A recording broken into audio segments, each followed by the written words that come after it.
마태복음 1장 18절에서 25절까지 말씀입니다.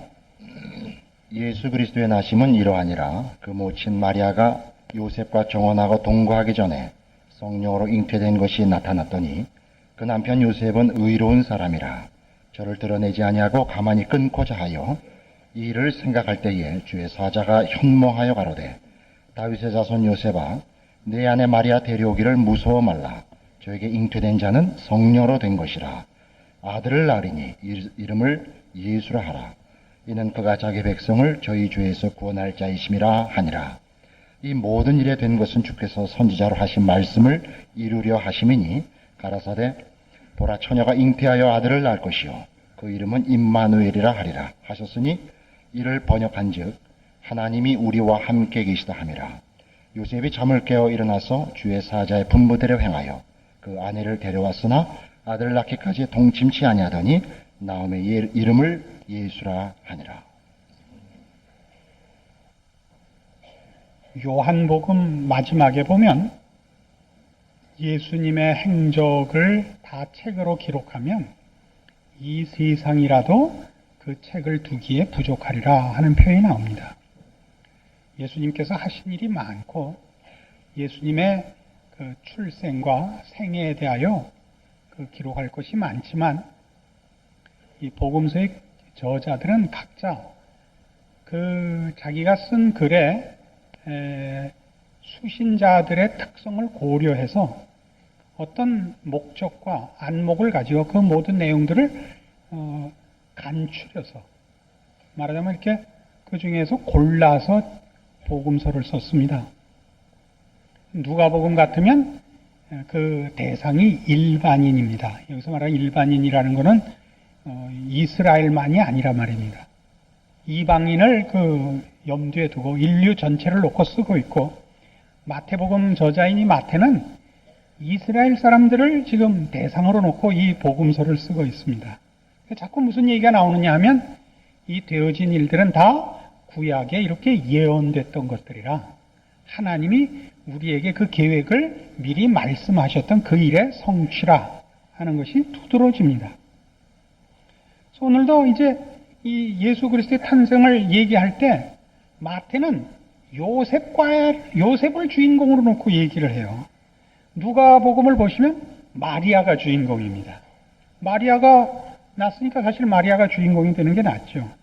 그러나 마태는 이 요셉을 등장시켜서 그 앞에 있었던 족보와 마찬가지로 이 오시는 메시아가 어떻게 다윗의 왕가를 재건하며 또 하나님께서 이 다윗과 아브라함에게 했던 약속들을 어떻게 이루시는가 하는 것들에 초점을 맞추고 있는 것입니다.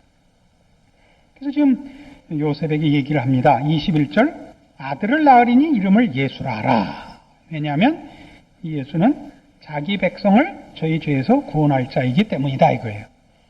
영어로 Savior라 그러고 우리말로 구세주라 하는 뜻입니다. 예수라는 이름은 이스라엘 사람들에게는 그렇게 드물지 않은, 아주 흔하진 않아도 그 종종 사용되는 이름입니다. 구약에 나오는 여호수아, 호세아 이것이 다 같은 그 이름들인데 예수라는 표현은 그 헬라어식 표기로서 히브리어를 헬라어식으로 표기해서 발음을 하니까 이렇게 달라진 겁니다. 뭐라 그러면 되나요? 도요토미 히데요시, 우리 풍신수길, 좀 너무 차이가 나지만 하여튼 이렇게 다르게 된 겁니다. 그래서 구약에서도 여호수아니 호세아니 하는 이름은 많았고 뜻은 하나님은 나의 구원이시라 그런 뜻입니다. 여기 이제 그런 뜻으로 예수라 이름을 하라 그겁니다. 근데 이 예수라고 이름을 해야 되는 이유는 22절 이 모든 일에 된 것은 주께서 선지자로 하신 말씀을 이루려 하심이니 가라사대 보라 처녀가 잉태하여 아들을 낳을 것이요 그 이름은 임마누엘이라 하리라 하셨으니 이를 번역한즉 하나님이 우리와 함께 계시다 함이라. 여기까지 천사가 요셉에게 한 말입니다. 그러니까 아들을 낳을 텐데 그 아들 이름을 예수라 하라. 왜냐하면 그가 자기 백성을 죄에서 구원할 자이시고 이 예수는 이사야에 예언됐던 그 임마누엘 예언의 성취니라 이거예요. 그래서 우리가 이 마태가 하고 싶은 얘기를 이해하기 위해서 임마누엘 그 예언에 관하여 찾아가 봐야 됩니다. 이사야 7장입니다. 구약성경 973페이지 구약성경 973페이지 이사야 7장 1절입니다. 우시야의 손자요 요담의 아들인 유다왕 아하스 때에 아람왕 르신과 르말리아의 아들 이스라엘왕 베가가 올라와서 예루살렘을 쳤으나 능히 이기지 못하니라. 혹이 다윗 집에 고하여 가로되 아람이 에브라임과 동맹하였다 하였으므로 왕의 마음과 그 백성의 마음이 삼림이 바람의 흔들림같이 흔들렸더라. 때에 여호와께서 이사야에게 이르시되 너와 네 아들 스알 야숲은 윈모 수도 끝 세탁자의 밭 큰 길에 나가서 아하스를 만나 그에게 이르기를 너는 삼가며 조용하라. 아람왕 르신과 르말리아의 아들이 심히 노할지라도 연기나는 두 부지깽이 그루터기에 불과하니 두려워하며 낙심치 말라. 아람과 에브라임 왕과 르말리아의 아들이 악한 때로 너를 대적하여 이르기를 우리가 올라가 유다를 쳐서 그것을 고나게 하고 우리를 위해 그것을 파하고 다부엘의 아들을 그 중에 세워 왕을 삼자 하였으나 주 여호와의 말씀에 이 도모가 서지 못하면 이루지 못하리라. 대저 아람의 머리는 다메섹이요 다메섹의 머리는 르신이며 에브라임의 머리는 사마리아요 사마리아의 머리는 르말리아의 아들이라도 65년 내에 에브라임이 패하여 다시는 나라를 이루지 못하리라. 만일 너희가 믿지 아니하면 정령이 굳게 서지 못하리라 하셨다 할지니라. 여호와께서 또 아하스에게 일러 가라사대 너는 네 하나님 여호와께 한 징조를 구하되 깊은 데서든지 높은 데서든지 구하라. 아하스가 가로되 나는 구하지 아니하겠나이다. 나는 여호와를 시험치 아니하겠나이다 한지라. 이사야가 가로되 다윗의 집이여 청컨대 들을지어다. 네가 사람을 괴롭게 하고 그것을 작은 일로 여겨서 또 나의 하나님을 괴로우시게 하려느냐?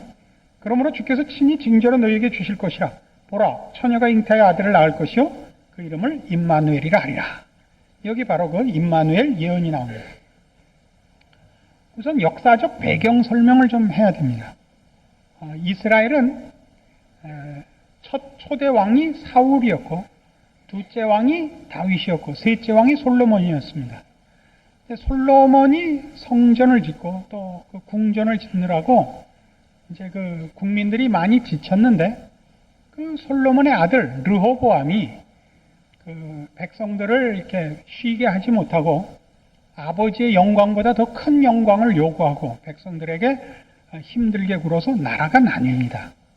그래서 북왕조와 남왕조로 나뉘는데 이스라엘은 12지파, 12가문으로 되어 있습니다. 그 중에 10지파가 이 다윗 왕가의 등을 돌리고 북왕조로 분열되어 나갑니다.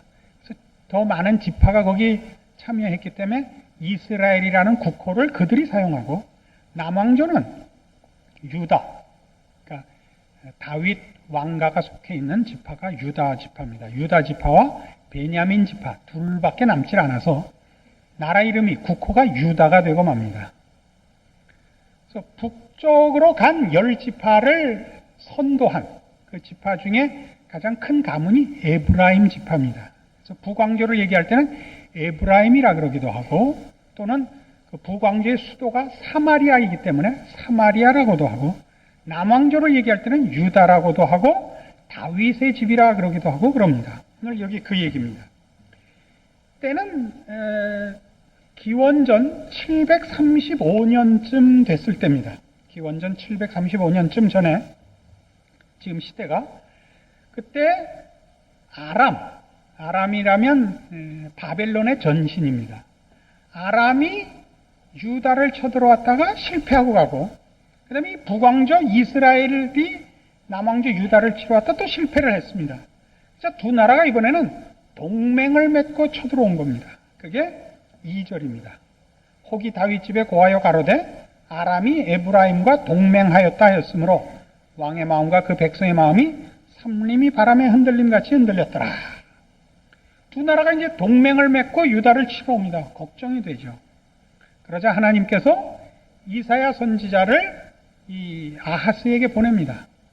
그래서 네 아들을 데리고 가서 그 아들 이름이 스알 야숲인데 아들을 데리고 가서 걱정 마라. 이 나라가 절대 멸망하지 않는다.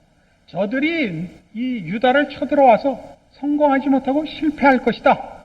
너는 이 말이 믿기지 않으면 징조를 구하라. 아하스가 난 징조를 구하지 않겠습니다. 그래요. 왜냐하면 아하스는 이때 이미 하나님을 의지하지 않고 애굽의 원조를 요청하고 있는 때입니다. 그러니까 하나님께서 이사야를 통해서 너 이미 나를 믿지 않고 세상적인 방법으로 이 문제를 풀려고 하고 나를 신뢰하지 않는데 너 잘못하는 거다. 이사야를 통하여 꾸중하시면서 이 일이 내가 말한 대로 이루어질 거라는 증거를 내가 주겠다. 해서 준 징조가 보라 처녀가 잉태하여 아들을 낳으리니 그 이름을 임마누엘이라 하리라 이겁니다. 임마누엘이란 뜻은 우리 아까 마태복음에서 나온 바와 같이 하나님이 우리와 함께 하심이라 하는 뜻입니다. 하나님이 우리와 함께 하셔서 하나님이 우리 편이 되셔서 그러니까 지금 유다 왕에게 이 징조를 줬으니까 유다 편에 서시기 때문에 그들을 치려는 아람이나 북왕조 이스라엘의 공격이 실패로 돌아갈 것이다 이겁니다. 하나님께서 이 약속을 주셨을 때 그 표 처녀가 잉태하여 아들을 낳으리니 그 이름을 임마누엘이라 하리라 하면서 보세요. 10절, 16절 이 16자의 6자가 동그라미로 보이는 시력이 됐어요. 대저 이 아이가 악을 버리며 선을 택할 줄 알기 전에 너의 미워하는 두 왕의 땅이 패한받으리라. 그러니까 이 동정녀 탄생으로 말미암은 예수 그리스도의 탄생의 이 예언의 성취라고 보는 마태 기록을 우리가 추적해 보니까 지금 이 준 징조는 당시에 성취된 거란 말이에요. 아람 왕과 이스라엘 왕이 쳐들어오는데 아하스에게 너희 나라가 멸망하지 않을 것이라. 이유는 내가 너희 편을 들 것이고, 그래서 그 징조로 이제 처녀가 애를 낳을 때 그 애가 뭐 하기 전에 선과 악을 택하기 전에 악을 버리며 선을 택할 줄 알기 전에, 즉 철들기 전에, 그 애가 철들기 전에 이 두 나라를 멸망시킬 것이다 이거예요. 그러니까 이제 곧 이루어질 일이죠.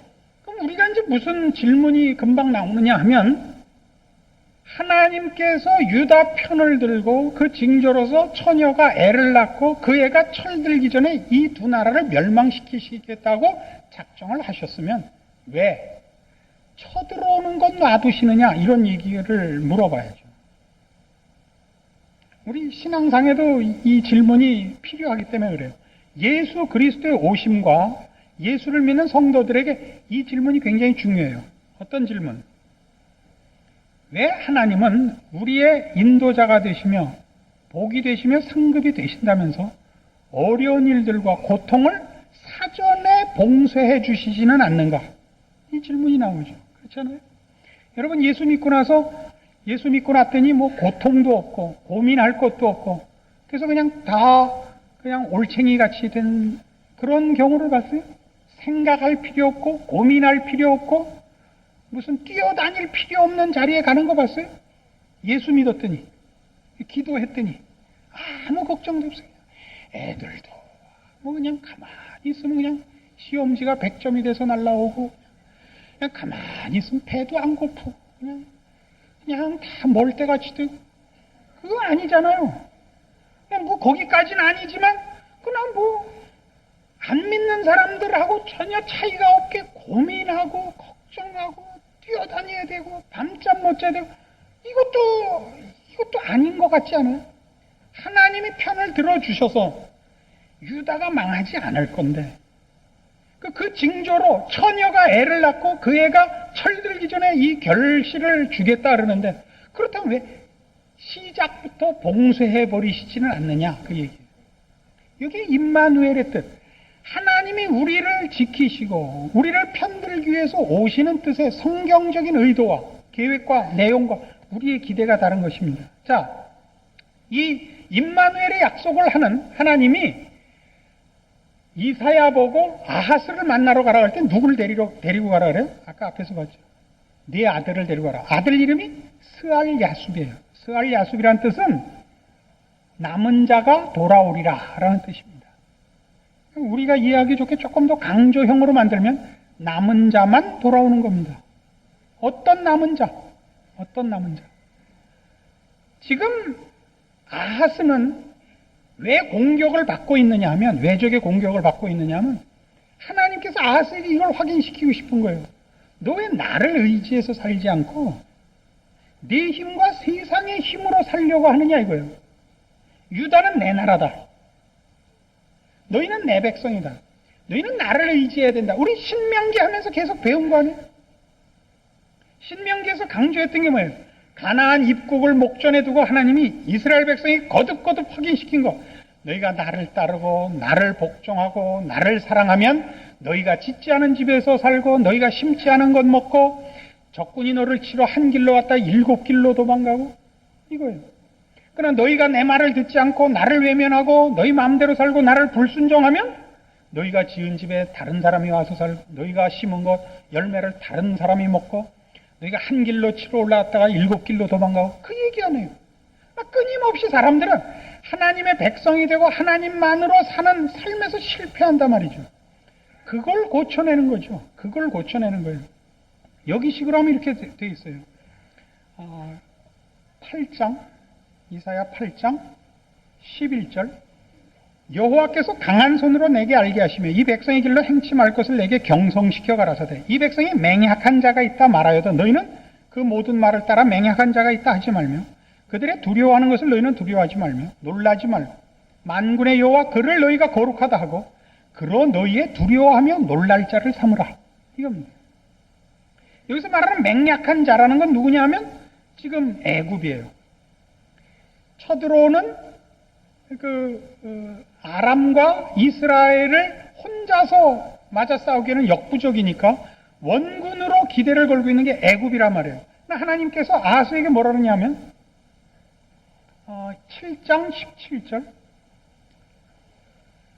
여호와께서 에브라임이 유다를 떠날 때부터 당하여 보지 못한 날을 너와 네 백성과 네 아비 집에 임하게 하시리니 곧 아수르 왕이 오는 날이니라.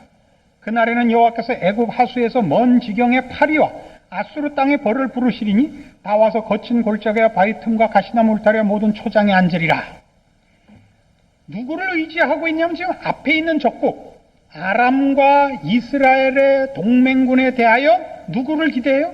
애굽을 기대하고 있는데 하나님은 뭐라 그러냐면 이 두 나라가 너희를 괴롭게 못할 것이라. 그들을 내가 물리치리라. 그러나 오히려 누가 와서 너희를 괴롭힐 것이냐? 애굽이 와서 괴롭힐 것이라. 아수르가 와서 괴롭힐 것이라. 응?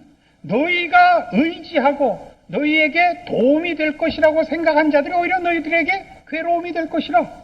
그런 얘기예요. 너희는 이런 맹약한 자가 있다 할지라도 믿지 말라. 세상의 것으로 힘을 삼지 말라.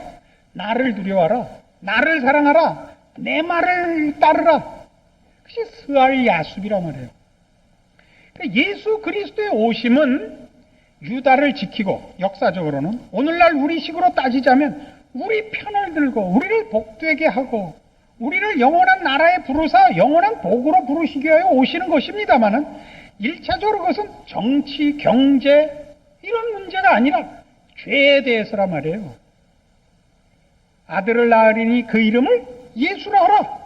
이는 저가 자기 백성을 그 죄에서 구원할 자이심이니라. 그러니까 우리의 기대가 뭐예요? 예수님이 왔어요. 우리 예수 믿었어요. 아까도 얘기했죠. 그래서 뭘 보상으로 기대를 해요, 여러분들이? 나 예수 믿었다. 그러니까 어떻게 해달라고요? 그냥 생각 없는 사람이 되게 해달라는 거 아니에요? 아무 고민도, 짐도, 생각도, 결정도, 노력도 안 해도 되는 사람. 그럼 뭐라 그래요? 그럼 뭐라 그래요? 파리도 생각을 해요. 올챙이도 생각을 하고. 우리 애들 어렸을 때 집에 민물 거북이하고 그 어항에 어느 날 우리 애가 어디 갔다 올챙이를 잡아왔어요. 올챙이를 한 20마리쯤 잡아다 놓는데 사흘 만에 올챙이가 다 죽었어요. 거북이가 다 잡아먹었어요. 거북이하고 올챙이하고 싸우면 누가 이겨요?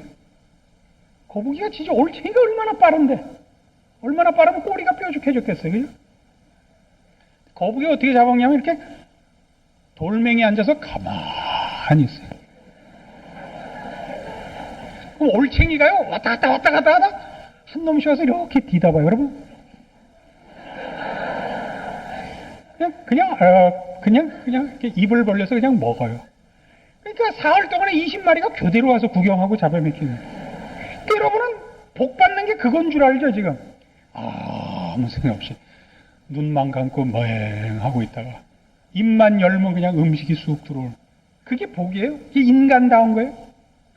고민 안 하는 게 그게 복이에요? 성경이 우리가 가르치는 건 이거란 말이에요. 왜 임마누엘이 예수 그리스도의 오심이 무엇으로 스알 야숲으로 출발해야 되냐 이거예요. 임마누엘은 이거예요. 그 8장에 와서 보시면 16절 너는 증거의 말씀을 싸매며 율법을 나의 제자 중에 봉함하라. 이제 야곱 집에 대하여 낯을 가리우시는 여호와를 나는 기다리며 그를 바라보리라. 보라 나와 및 여호와께서 내게 주신 자녀들이 이스라엘 중에 징조와 예표가 되었나니 이는 시온산에 계신 만군의 여호와께로 말미암은 것이니라. 이사야가 그래요. 하나님이 나에게 주신 자식들이 징조래요. 예표래요. 어떤 징조냐? 아까 스알야숲이라는 애가 있었죠. 아하스를 만나러 갈 때 그 아들을 데리고 갔어요. 근데 이 임마누엘의 약속을 하면서 뭐라 그러냐면 보라 처녀가 잉태의 아들을 낳으리니 그 이름을 임마누엘이라 하리라. 그 애가 철들기 전에 내가 이 두 왕을 패하겠다 이거예요. 그래놓고 8장 1절 여호와께서 내게 이르시되 너는 큰 소판을 취하여 그 위에 통영 문자로 마헬살랄 하스바스라스라. 되게 마헬살랄 하스바스라스라. 우리 저거예요. 암호에 이제 물어보는 마헬살랄 하스바스. 내가 진실한 증인 제사장 우리아와 여베레기야의 아들 스가랴를 불러 증거하게 하리라 하시더니 내가 내 아내와 동침하며 그가 잉태의 아들을 낳은지라. 여호와께서 내게 이르시되 그 이름을 마헬살랄 하스바스라 하라. 이는 이야기가 내 아빠 내 엄마라 할 줄 알기 전에 다메섹의 재물과 사마리아의 노략물이 아수르 왕 앞에서 옮긴 바 될 것임이니라. 그래서 이 1차적인 임마누엘의 1차적인 역사적 성취는 여기 이미 나옵니다. 이사야의 둘째 아들 마헬살랄 하스바스. 뜻은 노략이 급하리라. 침략이 신속하리라. 누구에 대한 침략과 노략이냐면 아람과 북왕조 이스라엘에 대한 침략이 신속하리라요. 그래서 실제로 우리가 역사상에서 확인한 바와 같이 아시리아에 의해서 이 아람과 북왕조 이스라엘이 멸망합니다. 1차 약속이에요. 근데 여기는 처녀가 아니란 말이에요. 이 사람이 난 애는. 근데 재미있게도 그 성경에 말하는 보라 처녀가 잉태하여 아들을 낳으리니 그 이름을 임마누엘이라 하리라의 처녀라는 단어는 그 히브리어의 1차 뜻이 젊은 여자예요. 그냥 젊은 여인이 1차 뜻이고 2차 뜻이 처녀예요. 양면성을 가지는 거죠. 내용의 이중성을 가지는데 징조치고는 그냥 여자가 애 낳는 거에 무슨 징조가 되겠어요. 그럼 뭐 남자가 애를 낳으면 몰라도 그죠? 그러나 이때는 궁극적인 하나님의 그 약속의 완성까지는 아니란 말이에요. 이 역사 속에서의 성취는 궁극적인 하나님 나라의 완성과 그 일을 위한 메시아를 보내는 일은 아니고 여기서는 그 일의 한 편린을 보여주는 거죠. 그래서 이때는 이사야의 아내를 통하여 난 아들에게 그래서 마헬살랄 하스바스라는 이름을 짓게 하고 이 아이가 내 아빠, 내 엄마라 부르기 전에 말하자면 한 2살 이전에 엄마, 아빠 소리 하기 전에 두 왕이 패한 바 되리라. 이렇게 와요. 근데 그 침략이 신속하다는 아람과 이스라엘을 물리칠 이 아시리아는 그 세력이 커지면서 유다까지 치러 오게 돼요. 보세요. 8장 5절 여호와께서 다시 내게 일러 가라사대 이 백성이 천천히 흐르는 실로아 물을 버리고 르신과 르말리아의 아들을 기뻐하나니 그러므로 주내가 흉용하고 창일한 큰 하수 곧 아수르 왕과 그의 모든 위력으로 그들 위에 덮을 것이라. 그 모든 고래 차고 모든 언덕에 넘쳐 흘러 유다에 들어와서 창일하고 목에까지 미치리라. 물이 어디까지 차면 죽어요? 물이 코까지 차면 죽는 거죠. 그죠? 목까지 찰 지경, 그러니까 위험 수위에 왔지만 임마누엘이여 그의 편은 날개가 내 땅에 편만하리라 하셨느니라. 임마누엘이 하나님이 함께 하심으로 이 아수리의 침노가 위험 수위까지는 올지 몰라도 멸망하는 일은 있을 수 없느니라. 너희 민족들아 헌화하라 필경 패망하리라. 너희 먼 나라 백성들아 들을지니라. 너희 허리를 동이라 필경 패망하리라. 너희 허리에 띠를 띠라 필경 패망하리라. 너희는 함께 도모하라 필경 이루지 못하리라. 말을 내어라 시행되지 못하리라. 이는 하나님이 우리와 함께 하심이니라. 이는 하나님이 우리와 함께 하심이니라는 게 임마누엘이에요. 히브리어로. 그러니까 너희 먼 나라 백성들아 헌화하라 필경 이루지 못하리라. 이게 좀 조롱하는 거예요. 누구를? 아시리아를. 그러니까 지금 위기에 지금 직면하고 있는 유다, 그 나라를 위기로 몰아넣고 있는 아람과 이스라엘 앞에서 유다가 그 명맥을 유지하고 실패하거나 멸망받지 않을 이유는 하나님이 저들과 함께 하기 때문이에요. 그럼 왜 어려움을 그 근본부터 막아주시지 않느냐? 뭐 때문이라고요? 스알 야숲이라는 단어에서 나온 바와 같이 하나님께서 그의 백성을 정치, 경제, 사회적 차원에서 보호하시려는 것이 아니라 죄로부터 속아내시고 거룩해 하시는 것이 뜻이기 때문에 세상을 의지하지 않고 하나님만 의지하며 하나님의 백성이 되게 하려는 정화시키고 영화시키려는 성화시키려는 뜻 때문에. 그러나 이런 시련을 당하는 모든 그 시련의 원인이 되는 세상적인 정치, 군사적, 경제적인 모든 세상적인 것들을 하나님이 드디어 다 패하시고 정치, 군사, 경제, 사회, 교육, 자연 모두를 복된 나라로 만드시는 것을 이루시고야 말 것이라. 어떻게? 하나님이 우리와 함께 하셔서. 그러니까 하나님의 오심이 우리와 함께 하심은 이 영원한 나라를 만드시는 것이지만 제1차적이고 가장 중요한 핵심은 죄로부터의 정화란 말이에요.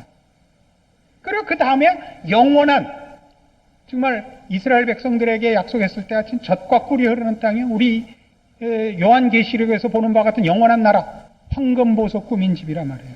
다시는 상하는 것이나 해하는 것이나 죽는 것이나 이별이나 비극이 없는 그 영원한 나라에 가는 것이란 말이에요. 그러니까 이걸 놓치지 말라고요. 예수 그리스도의 오심으로 그런 물질적이고 정신적이고 육체적이고 한 모든 이 삶의 고뇌가 없어지는, 이것이 신앙의 초점도 내용도 아니고 죄로부터의 정화, 이것이 우선하는 거란 말이죠. 그래서 이런 어려움을 우리에게 허락하시는 거예요. 스알 야숲이 우선이라고. 그리고 나서야 모든 세상에 악하고 하나님을 반대하는 모든 것들을 마헬살랄 하스바스란 말이에요. 그것이 임마누엘 하시는, 우리를 위하여 이 땅에 오신 예수 그리스도의 사역이란 말이죠. 그럼 먼저 십자가를 지셔야 하고 그 다음에야 심판하러 오실 것이란 말이죠. 세상을, 그의 백성을 모으기 위하여. 그래서 우리의 신앙도 핵심이 그거라고요. 예수 그리스도를 믿으며 그를 의지하여 살며 그래서 기대하고 그래서 확인하고 지금 누리는 건 뭐죠? 죄를 거부하는 겁니다. 주를 의지하여 사는 것입니다. 세상은 세상과 등 돌리고는 살아가지 못하게 실제로 힘을 쓰고 있습니다. 그렇지 않습니까? 우리가 세상에서 살려면 악해야 되고 거짓돼야 되고 이기심으로 가득 차야 됩니다. 세상에 나가서 사랑하고 양보하고 희생해 보십시오. 누구나 다 먹던 떡으로 생각하고 와서 뭉개버리죠. 하나님과 함께 그 힘과 그 세력과 그 내용을 갖지 못한 채는 세상 안에서 세상과 반목하고 살 수 없습니다. 우리는 그렇지 않습니다. 우리의 힘이 무엇인지 여러분이 기대하셔야 할 것, 책임지셔야 할 것, 누리고 자랑하고 키워야 할 것이 무엇인지 그리스도 예수 안에서 여러분의 신자된 것을 확인하시는 이 복된 말씀이 되기를 바랍니다. 기도하십시다. 하나님 아버지의 은혜를 감사합니다. 우리 하나님이 우리 아버지시고 우리를 위하시고 우리와 함께 하시는 것을 믿습니다. 예수 그리스도로 말미암는 신자된 특권들, 세상을 이기고 주를 의지하여 거룩하게 사는 일들, 우리 이제 제대로 깨우치고 자랑으로 삼고 승리하는 우리들 되게 하시옵소서. 예수님의 이름으로 기도합니다. 아멘.